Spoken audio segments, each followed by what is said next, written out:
বিয়েটা ভেঙে দিলে এই মিষ্টি মিষ্টি কথা আমি কোত্থেকে শুনবো? আমি শোনাবো, আমি আপনাকে মিষ্টি মিষ্টি করে কথা শোনাবো। সে তো 12টার পরের থেকে শোনায়, আমি আপনাকে রাত 2টার পরের থেকে সারা রাত মিষ্টি মিষ্টি কথা শোনাবো। আপনাকে নয় সেই মিষ্টি মিষ্টি কথা শোনাবে, কিন্তু আমার বউ তো আমার সাথে ভালো করে কথাই বলে না। আমাকে মিষ্টি মিষ্টি কথা কে শোনাবে? আমি আমি তোমাকে মিষ্টি মিষ্টি কথা শোনাবো। আমি তোমার সাথে এখন থেকে মিষ্টি করে কথা বলবো। দরকার হলে মুখের মধ্যে আমি একটা মিষ্টি নিয়ে রাখবো, যাতে করে আমি কথা বললেই তোমার মিষ্টি মনে হয়।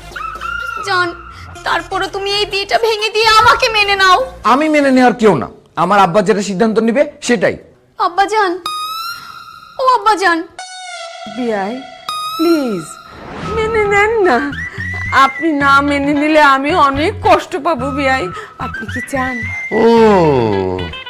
ঠিক আছে, এত করে যখন বলছেন, মেনে না নিয়ে কি করব?